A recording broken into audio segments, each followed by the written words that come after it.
Here is a sequence. Let's begin and enjoy.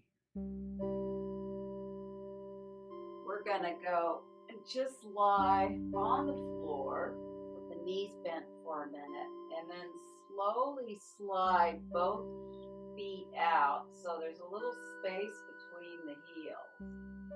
And then we're just gonna gently, it might be that, the sticky mat gets you stuck a little bit, but we're just gonna do this little thing called a heel rock. And it's really about moving through the spine here where you've got the heels connected into the sits bones, then there's your sacrum on the floor connecting into your shoulder blades. It's like three triangles, and then the third triangle is your shoulder to your sit bones.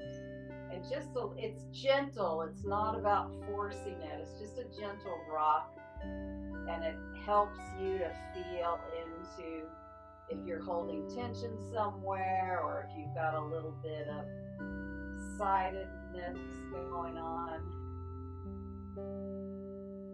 And then just ease off on that and then slowly slide that right foot up so the foot stands and the knee bends. And then slowly slide the left foot up. And now here, you can try that movement again. It's going to be a little bit different as you press the feet in and you just do a little bit of that rock, and you can feel the pelvis, the connection. So it's the heel bones into the sit bones again, the sacrum, up into the shoulder blades, and then up into the base of the head. And so that might help you become aware of your shoulders in terms of if one shoulder blade is higher than the other. And then slowly just slow that down. And then you can just extend the arms up and just,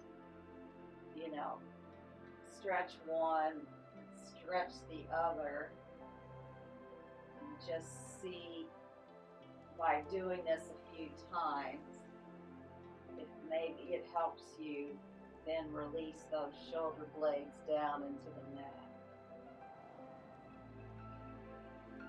And then you can bring the palms down next to your hips and inhale the knees into the chest, extend through the heels, exhale, bend the knees into the chest, feet on the floor. So you can also place the hands under the head. Do that.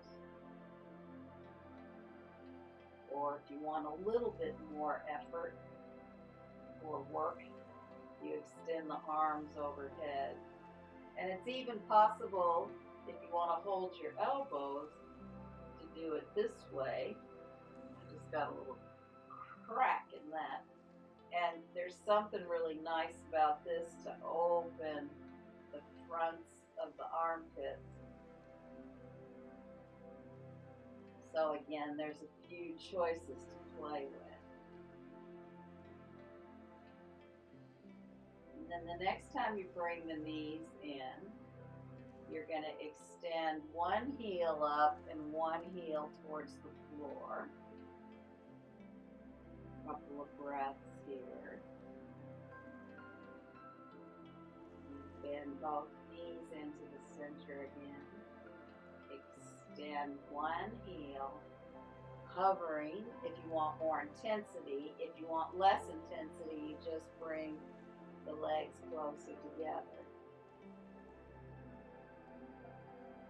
Bring the knees back into the center. And then extend through the other heels. Couple of breaths. Bend into the center. And then extend the heels in the opposite direction. Bring the knees into the center. And then then both heels low if you're up to it. If you're not up to it, you can have them a little bit higher or just do halfway. So we'll start low together. Inhale, then back in, coming back to 60 degrees. It's not quite halfway. And then inhale into the chest.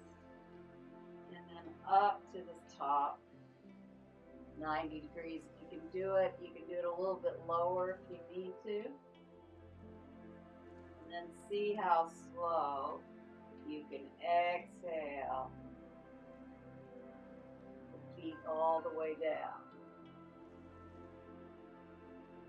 And then release the arms as well. And then just slide the feet back up so the feet are bent and the knees are there. And then we're going to do the Guru Dasana pose down here where you wrap the right foot under the left. And this is easier if you slide the feet down a little bit. If you can't wrap them all the way, that's okay. You can just press the foot into the calf muscle there. And then see if you can bring the right elbow under the left. Now you can bring the hands to the shoulder, or you can do the full Guru Dasana pose. And so we'll inhale, bringing the knees and the elbows towards each other. And you can hold it for a few breaths. And then exhale down. And then you can lengthen the arms overhead, getting a bit of a stretch in between the shoulder blades. And then that also lengthens out your torso and your abdominals. So you're really, in this pose, you really squeeze the legs and the arms together. If you have the arms like that, you can still really squeeze them together. And then we'll inhale, bring the knees and the elbows towards each other, really squeezing those legs and arms to each other. And then exhale down. You can bring some length through the arms, or holding the shoulders and lifting the elbows up. And right there, you should start to feel more length through the whole torso. And then we'll do one more on this side. Inhale, bring them together. Exhale, extend. And release that side. And then you wrap the left leg around the right calf muscle. And then the left elbow comes under the right elbow, and either holding the hands on the shoulders, or you can wrap the hands. And you know, this is a process, so you can just work here, you know, just begin here, trying to really get those elbows on top of each other. And then inhale, knees and elbows towards each other. And then exhale, you can lengthen those arms away. And again, this helps lengthen the torso as well. And then inhale, squeeze towards each other. And exhale, lengthening the arms. Inhale, bringing those knees, elbows towards each other. Exhale, long. And then one more squeeze.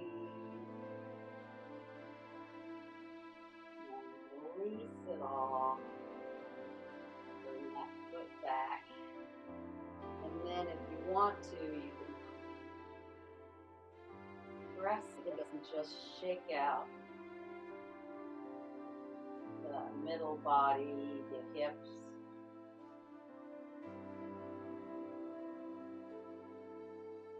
And shaking movements are really good because it gets the blood flowing. And since I'm talking about it, you might as well shake the legs and the arms out.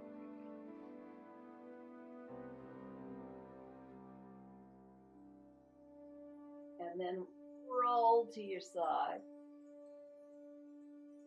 and come on into all fours. And then we'll do a little bit of rounding into cat tilt.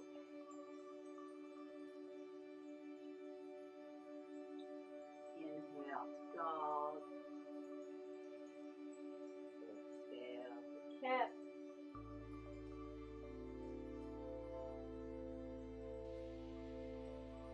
Inhale to dog.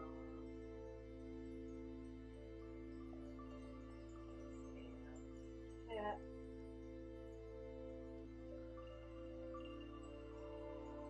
Inhale, dog.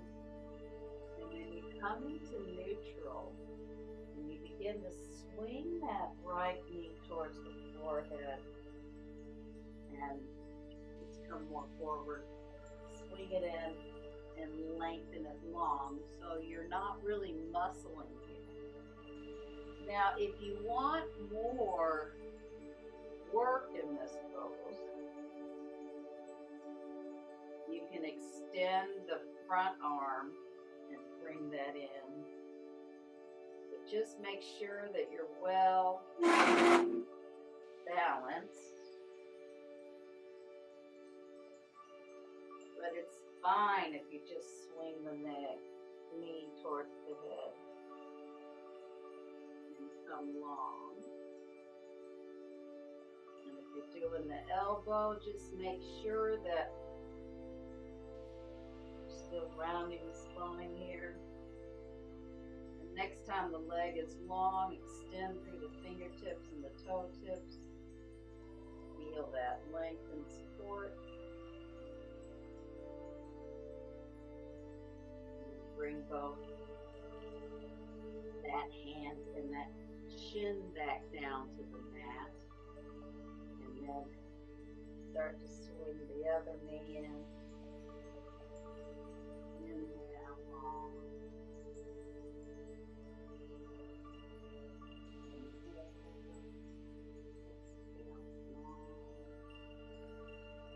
Again, if you feel like you want more, you can bring the opposite elbow in, extending long to the fingertips.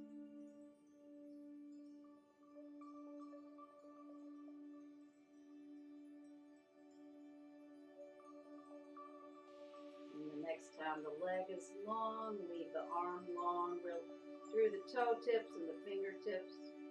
Feel that core support. Then bring that hand and leg down. Walk the hands a little forward so you can really press those sit bones back into the heels. And a couple of breaths there.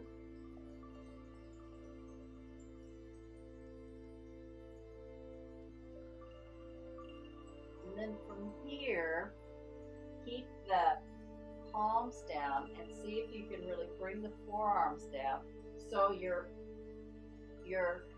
coming in so you can engage those shoulder blades. It's like bringing those elbows perhaps closer in. And then we're going to extend one leg. We're going to go into half plank and then extend the other leg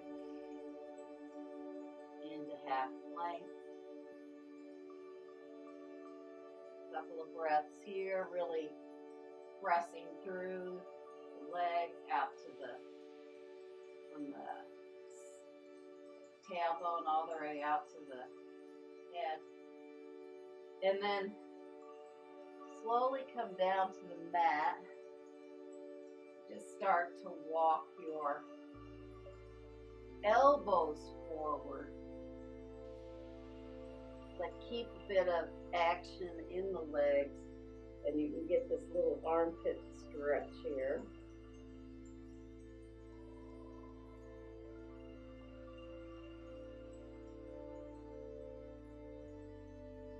And then slowly take the arms around to your side. Slowly lift the legs and come into just a little Salambhasana, a little baby back bend. And then release that and bring those forearms here again. Come up onto the knees. So you're really trying to press the wrists down. Ever since I broke that left wrist, it's hard for me to get either of them down at this point. I used to be able to get the left one down. Now, if you can remember which leg you extended first last time, extend the other leg back, and then the other one to meet it, coming into half plank. Couple of breaths here.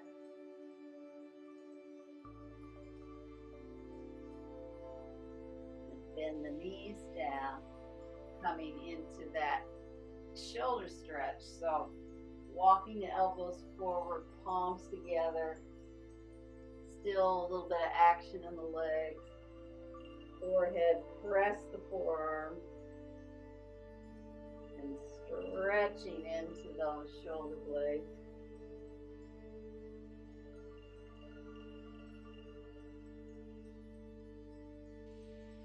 And then circle the arms into a Salambhasana pose. Feet up, chest up, head up. And then hands down and come back into, again, big toes together, knees wide. It's nice to walk the hands forward and really get that stretch as you press those sit bones back towards the heels.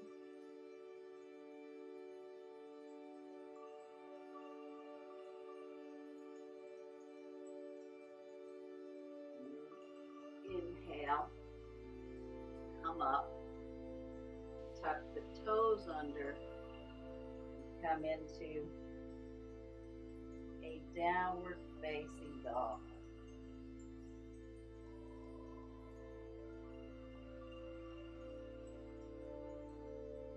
And imagine if I was with you, I would come around with the belt under the front thighs and I would give you a lift so your sit bones go up to the ceiling more. Really press the hands down.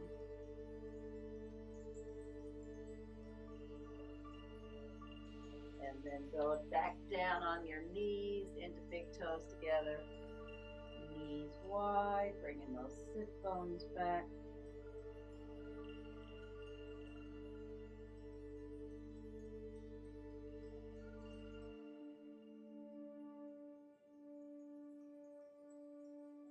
Inhale, come up again, tucking the toes under into a downward facing dog.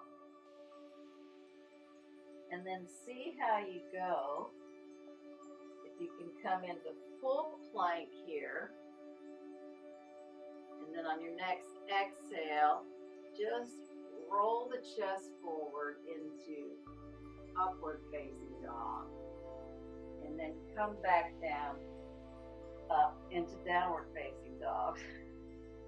Well, I guess I should explain what's up and what's down, since here your sit bones are up, but your head is down. And if you're feeling okay in this pose, you can again inhale into plank. So you're really using the legs here. Exhale there. Inhale to upward facing.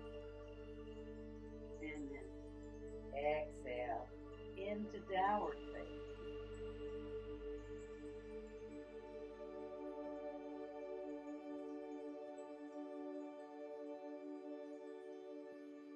one more like this. Inhale into plank. Exhale there. If you're struggling, you can always bring the knees down. And then upward facing. And then back to downward facing.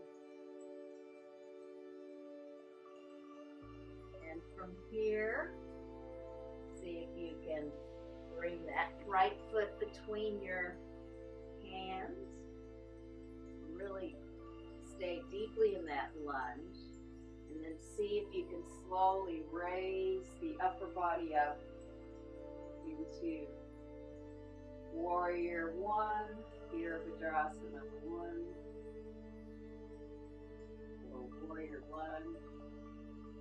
And then bring the hands down next to the side of the foot.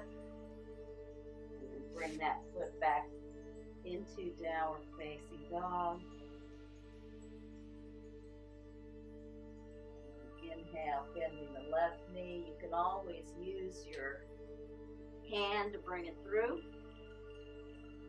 And then here you want to really press into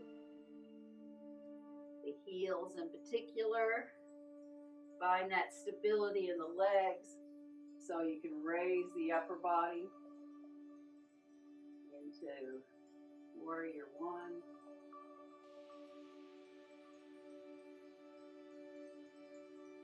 Bringing the hands down, bringing the foot back, and either, if you're up to it, you can come into that little half vinyasa, or you can always stay in downward dog, or you can go into big toes together, knees walk. All of it's legitimate, all of it's helpful. All of it has something to teach you, so you have to learn to trust what your body needs to do today. And then, bending that right knee again from downward dog between the hands. This time you're going to pivot and put that back heel on the floor. And again, you're really going to press into both heels here as you inhale and bring the upper body up into Virabhadrasana 2, Warrior 2 pose. You can look at the back hand, make sure the arm isn't flopping, and then look at the front hand. And then it's really nice to come out of this pose by windmilling the back arm. Then pivoting that foot, and then bringing the right foot back into downward facing, and then bending the left leg, bringing it through the hands, and then placing that right heel on the floor, and then really pressing through the heels and also the balls of the feet. But if you focus on the heels, that's going to help connect you into the sit bones. And then raise that upper body up into Virabhadrasana 2. You can look at the back hand, you can look at the front hand.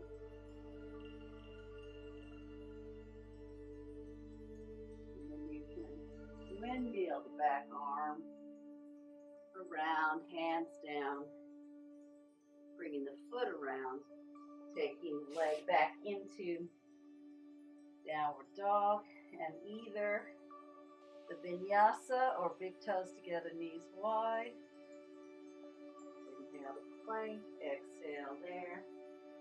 Inhale to upward, exhale to downward. Breath here.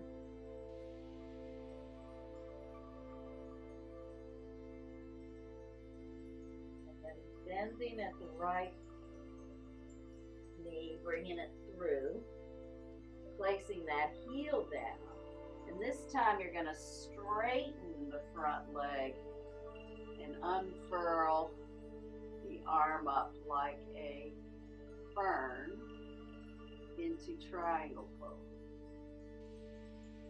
Utthita Trikonasana, extended triangle pose.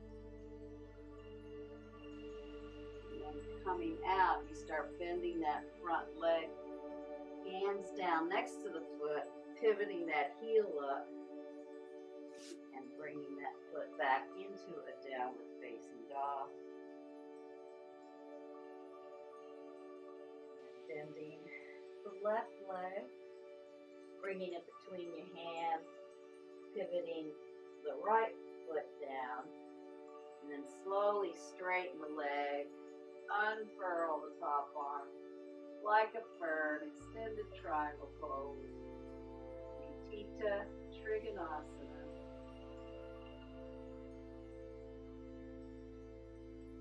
And then you bend through the front leg, bring the arms around, bring the foot back into downward facing. So again, you can stay in downward facing or plank, exhale there, upward facing, downward facing, or big toes together, knees one. And then we'll all come down into big toes together, knees wide for a couple of breaths.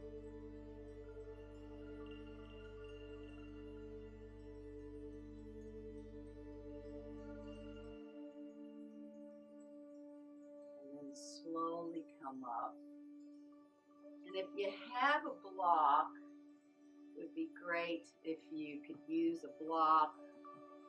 You know, I could probably support myself with cushions in this pose as well. We're going to go into supported bridge pose. But, you know, if you only have a blanket, then you could fold it up, you know, as thick as it gets. Now, this wouldn't be very high for me, but I could still put this under my pelvis. So you can see it's not very high for me, but it is a little bit still of a bit of an inversion, because my pelvis is higher than my heart. If I have a block, then this is what I can do, is I can press up, place it under my sacrum, and then have the feet down. So whatever you can use in your home, you could put some pillows underneath. Like I said, if you only have, this gives me much more of a front body stretch. But again, you may not have that at home. So you can put I can't really turn my head here. You can also pull on the mat here, getting those shoulder blades underneath you. And then see if you can bend the knees, and this will be easy on the lower, you know, if you just had the blanket underneath you, and come up into straight-legged where it's kind of a shoulder stand variation. See if you can come in here for a few breaths, and you can really work on energizing the legs. So the legs are not hanging out, they are actually, you know, they have some muscular action here.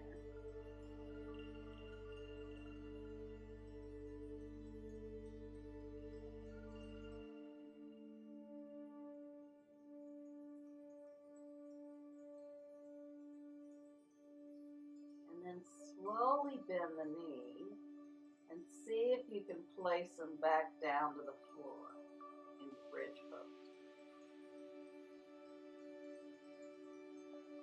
You may need to walk the feet back in to feel that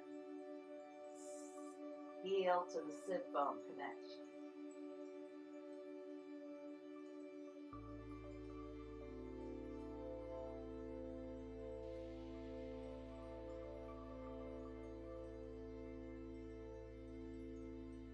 And then press up on the feet and slowly roll back the spine.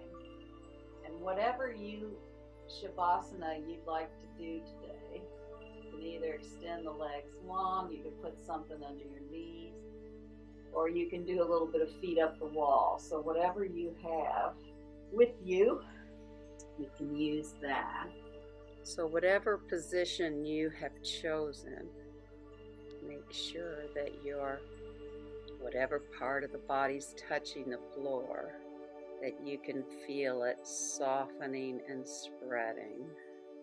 And perhaps you begin to feel the breath becoming soft. Just notice the breath in your nostrils.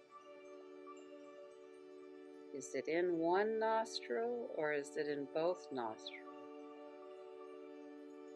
My experience in yoga is that often at the end of practice, I'm quite aware that I'm breathing in both nostrils.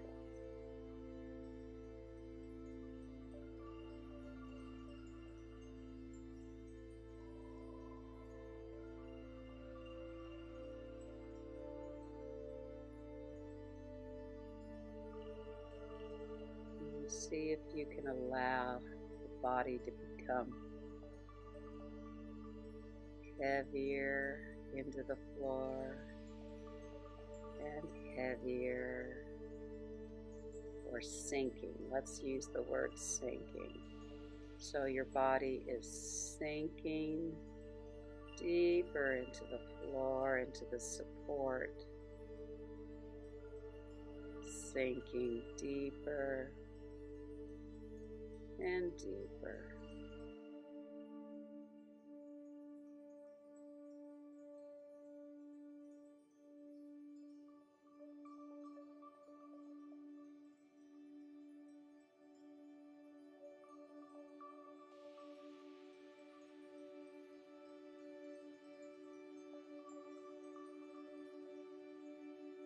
See if you can feel your face sinking deeper into the back of the head, sinking deeper and deeper.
And then slowly begin to deepen your breath,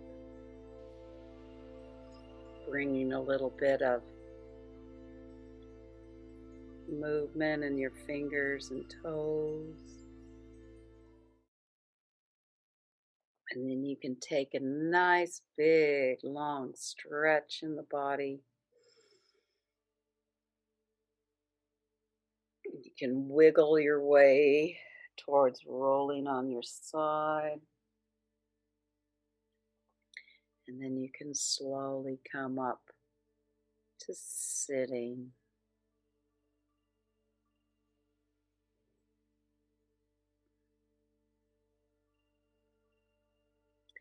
And remember that each breath is like something you can do over and over again. So there's never a mistake. Each new breath allows you to begin again with that inhale.